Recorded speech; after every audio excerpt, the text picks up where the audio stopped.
Okay, so before we get started, I want to plant one seed. And that one seed is that there's a difference between LTL and FTL freight.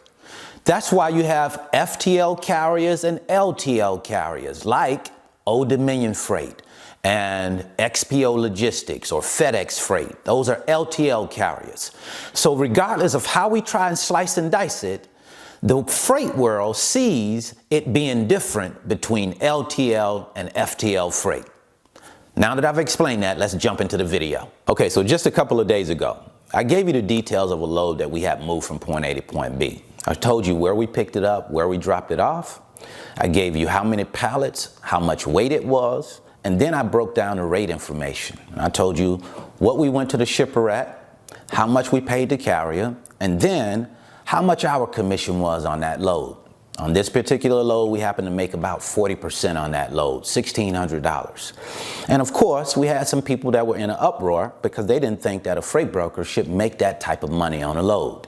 Now, I get that. I understand that. People look at things in certain ways and say that the guy that's sitting at home should not be making more money than the guy that has the truck. The guy that has to pay all of the costs that come with the truck. The guy that has to move the load from point A to point B. So he deserves the biggest piece of the pie. I wouldn't argue against that. As a matter of fact, I would be in total agreement with that. But there's something that you're not seeing. And I want to take you into this video and show you that piece, give you my response to some of the comments that were made, because they were saying things like, oh, this guy made 90 cents on this load. Those are bicycle rates. Things like freight brokers shouldn't make that kind of money. So I want to take you into this load, give you my response to some of those comments, not for you to agree with me. This is not about me winning your agreement. This is just about helping you to understand me a little bit better, understand the rates that I gave, because the question is not, in my opinion, whether or not a broker deserves this or that. The question is, why is it that you would charge those type of rates? Why is it that you would pay the carrier that type of money? So I want to take you into this video and show you that. Now, if we can find some agreement in what it is that I say, that's great. But if we disagree, that's perfectly fine as well. There's nothing wrong with disagreeing. We agree to disagree. That's okay. So there's a saying that says, it's okay to know what's within your circle, but it's not okay to think that what's within your circle is all there is to know. So I want to take you outside of your circle in this video and show you about that rate that we gave and give you my response to some of those comments.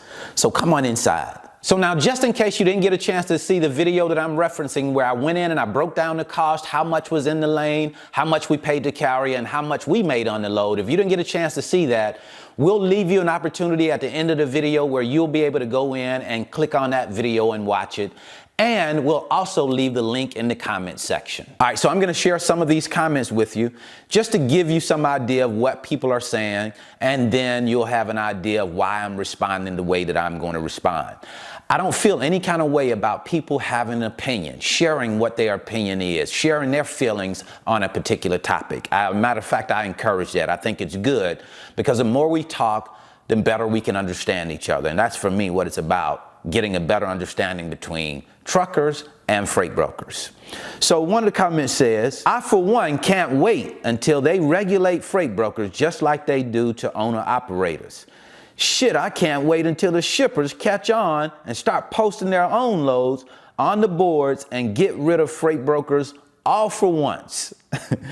Then you have a person that says, Brandon, I can't go along with you on this one. It's this kind of stuff right here that gives a good freight broker a bad name. There's no way in the world you should have gained a $600 profit on that load. I would have gone along with you on 5, but that driver has nothing left after he pays his fuel costs, not to mention $2,200 and his. Okay, I don't know what the rest of that says, but you get the gist of it.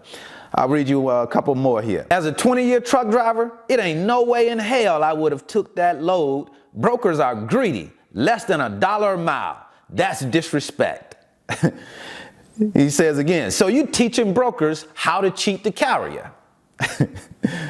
All right, all right. So here's my response, particularly to people who say, I'm teaching someone how to cheat a carrier, or the broker is making 90 cents, that's less than $1 a mile.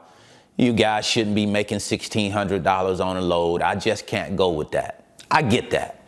But here's what I don't think you understand. Let's take that load that we moved, and I think that was a total of 2,000 and some odd miles, if I remember correctly. So let's just say that that load was moving at $3 per mile. So at just 2,000 miles, $3 per mile, that would have been a total of $6,000 in that rate. Okay, so now, do you think that a shipper is going to pay a freight broker $6,000 to occupy a full truck when he's only occupying 5 pallets? He's only occupying enough space to take 5 pallets. No shipper in his right mind would pay a full truckload price for 5 pallets. So what you have to understand about less than truckload freight, you're paying for space. So I wouldn't pay a full truckload just because I'm going 2,000 miles. 2,000 miles, some people say, oh, it has to travel the same distance, so you charge the same cost. No, shippers won't pay that cost because they are not asking you to dedicate the truck for all of their freight. They're asking you to dedicate enough space for 5 pallets. So I'm paying for space. I'm not paying based on the truck going 2,000 miles. Now, yes, that's a part of it, but I'm only paying for enough space to go 2,000 miles with that particular load. The carrier can go in and sell the other space to different shippers, different brokers that are moving loads, because we're talking 5 spaces. On that refrigerated truck, you can get 28, 30 pallets on that truck. So there's still a whole lot more room, a whole lot more space for the carrier to sell.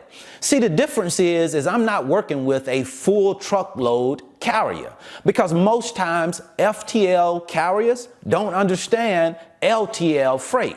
So I'm looking for people who understand LTL freight. And those that don't understand LTL freight will not move this type of load. Because you all that say, hey, he's only making 90 cents, he's only making 90 cents on that particular 5 pallets. What about the other 23 or 24 pallets that he may get on the truck? That is what you're not considering. So understand that with LTL's freight, we're paying for just enough space to cover 3 pallets, 4 pallets, 5 pallets, whatever amount of pallets you may have. So in my opinion, that's the piece that you're missing. You're only seeing the fact that the truck is picking up and he's going 2,000 miles, and you're saying just because he's going 2,000 miles, he should be making more money. Well, what is more money? More money based on what? He's making the money based on the number of pallets that I'm putting on that truck, and his understanding that he can sell more of that space to other trucks or other brokers or shippers if that's what he wants to do. Because the name of the game is LTL. And when you have LTL freight as a broker, you can make wider profit margins. I'm not going to make as wide as profit margins on FTL freight, full truckload freight, as I would LTL.